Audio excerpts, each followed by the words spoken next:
Hello বন্ধুরা, কেমন আছো তোমরা সবাই? আশা করছি তোমরা সবাই বেশ ভালো আছো। আমি সামি আল জাহিদ তোমাদের সবাইকে স্বাগত জানাচ্ছি গো-জি8-এ।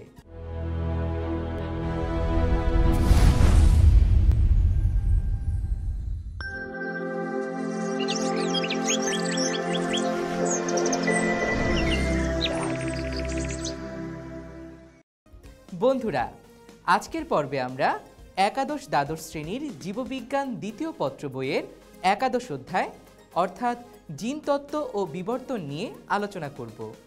আমাদের আজকের আলোচনার বিষয়বস্তু হলো ল্যামার্কিজম বা ল্যামার্কবাদ বা অর্জিত বৈশিষ্ট্যের উত্তরাধিকার মতবাদ এবং ডারউইনিজম বা প্রাকৃতিক নির্বাচন মতবাদ। তাহলে চলো বন্ধুরা, আমাদের আজকের আলোচনা শুরু করা যাক।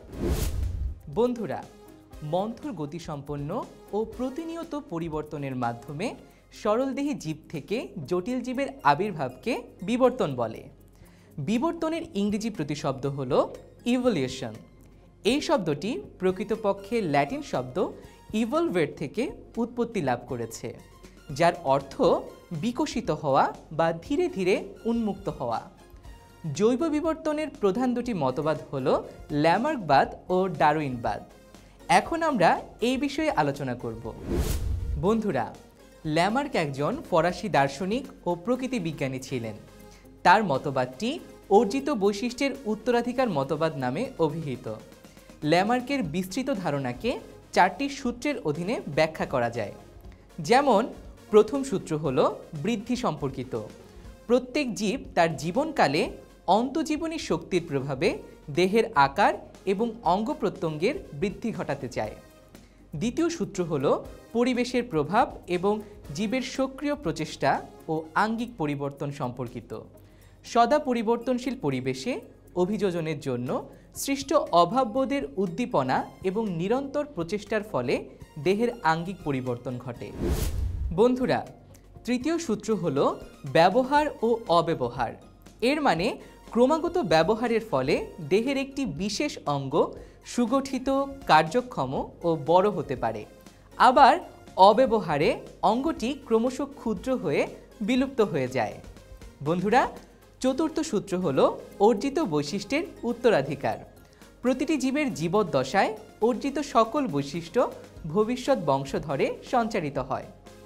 বন্ধুরা, এ পর্যায়ে আমরা এই চারটি সূত্রের ব্যাখ্যা সম্পর্কে আলোচনা করব। প্রথমেই আছে প্রথম সূত্র, বৃদ্ধি। এই সূত্র অনুসারে জীবের জীবদ্দশায় অন্তঃজীবনী শক্তির প্রভাবে একটি নির্দিষ্ট সীমা পর্যন্ত দেহের আকার এবং অঙ্গ প্রত্যঙ্গ উভয়েরই বৃদ্ধির প্রবণতা রয়েছে। এমনকি শ্রেণীবিন্যাসের বিভিন্ন ধাপ লক্ষ্য করলেও তা দেখা যায়। যেমন, নিডারিয়া থেকে করডাটা পর্যন্ত প্রাণীগোষ্ঠীর প্রত্যেক ধাপেই দেখা যায় দেহের আকৃতি বৃদ্ধির একটি সাধারণ প্রবণতা রয়েছে। এরপর আছে পরিবেশের প্রভাব এবং জীবের সক্রিয় প্রচেষ্টা ও আঙ্গিক পরিবর্তন। পরিবেশ সবসময় পরিবর্তনশীল, আর এ পরিবেশে অভিযোজনের জন্য যে অভাববোধের সৃষ্টি হয় তা পূরণের জন্য ইচ্ছা প্রকাশ করায় এবং নিরন্তর প্রচেষ্টার ফলে জীবদেহে নতুন অঙ্গের সৃষ্টি হয় বা অঙ্গের পরিবর্তন ঘটে। বন্ধুরা, ল্যামার্ক মনে করতেন পরিবেশ উদ্ভিদকে সরাসরি প্রভাবিত করে, যার ফলে নতুন পরিবেশে দেখা দেয় উদ্ভিদের নতুন অঙ্গ। আর প্রাণীর বেলায় পরিবেশ প্রাণীদের মস্তিষ্ক ও স্নায়ুতন্ত্রের মাধ্যমে পরিচালিত করে। তাই তখন প্রাণী যা চায় তাই পায়। যেমন, জিরাফের স্নায়ুতন্ত্রই তাকে বাধ্য করেছে ঘাড় উঁচু করে গাছের পাতা খাওয়ার জন্য। আবার বন্ধুরা, পরিবর্তনশীল পরিবেশে অভিযোজিত হওয়ার জন্য নতুন সৃষ্ট বা পরিবর্তিত অঙ্গটি যদি জীবদ্দশার পরবর্তী সময়ে ক্রমাগত ব্যবহৃত হয়, তাহলে তা সুগঠিত, কার্যক্ষম ও বড় হবে।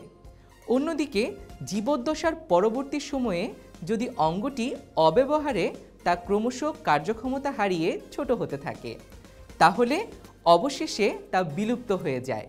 যেমন, জিরাফের আদিপুরুষের গলা ও সামনের পা দুটি এখনকার ঘোড়ার মতো খাটো ছিল এবং এরা ঘাস বা ছোট ছোট গাছ আহার করত।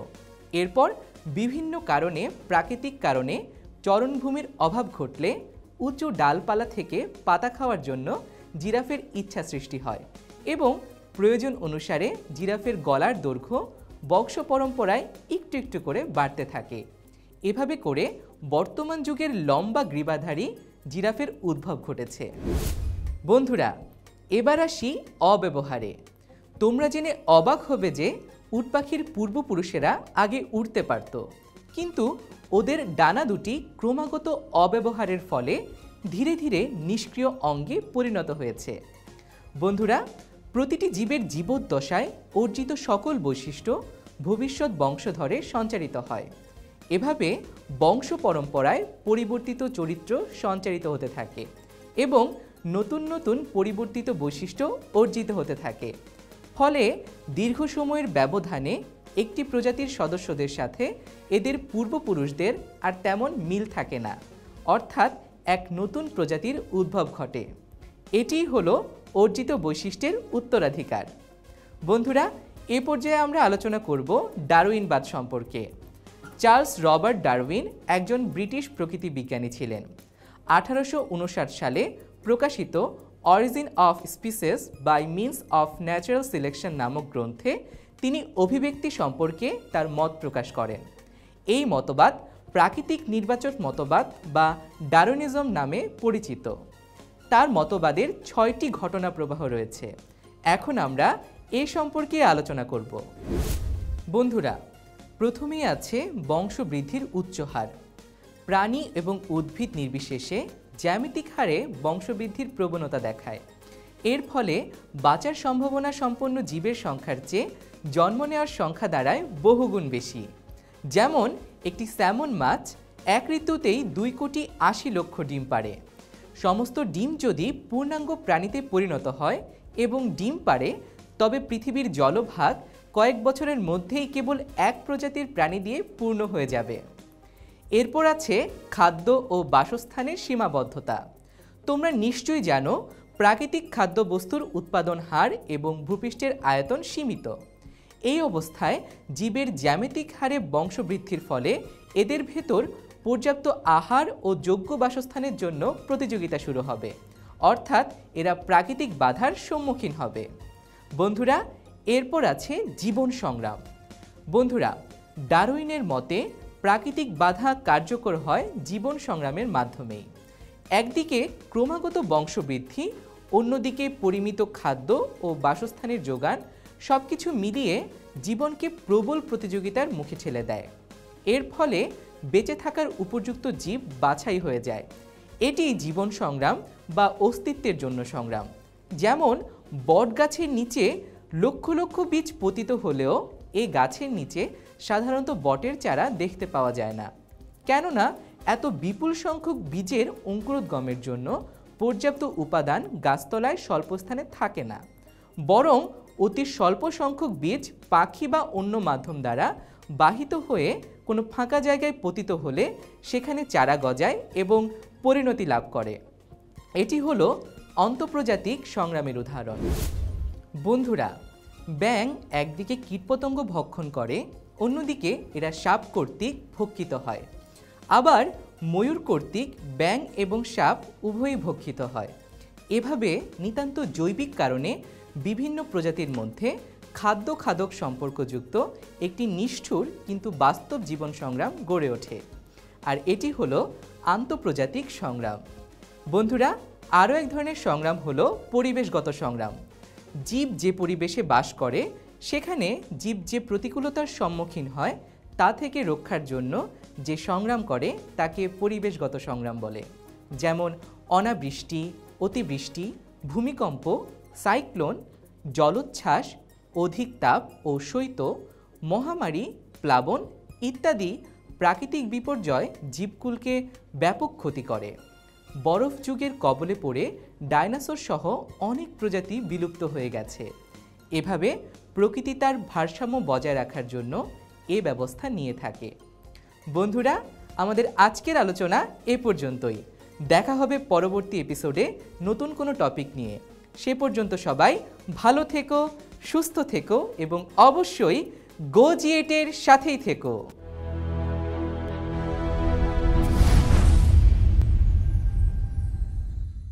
বন্ধুরা, এবারে চলো আমাদের আজকের আলোচনা থেকে কিছু গুরুত্বপূর্ণ নোটস জেনে নেওয়া যাক। মন্থর গতিসম্পন্ন ও প্রতিনিয়ত পরিবর্তনের মাধ্যমে সরলদেহী জীব থেকে জটিল জীবের আবির্ভাবকে বিবর্তন বলে। ল্যামার্ক একজন ফরাসি দার্শনিক ও প্রকৃতিবিজ্ঞানী ছিলেন। তার মতবাদটি অর্জিত বৈশিষ্ট্যের উত্তরাধিকার মতবাদ নামে অভিহিত। জিরাফের স্নায়ুতন্ত্রই তাকে বাধ্য করেছে ঘাড় উঁচু করে গাছের পাতা খাওয়ার জন্য। উট পাখির পূর্বপুরুষেরা আগে উড়তে পারত। চার্লস রবার্ট ডারউইন একজন ব্রিটিশ প্রকৃতিবিজ্ঞানী ছিলেন। তার মতবাদ প্রাকৃতিক নির্বাচন মতবাদ বা ডারউইনিজম নামে পরিচিত।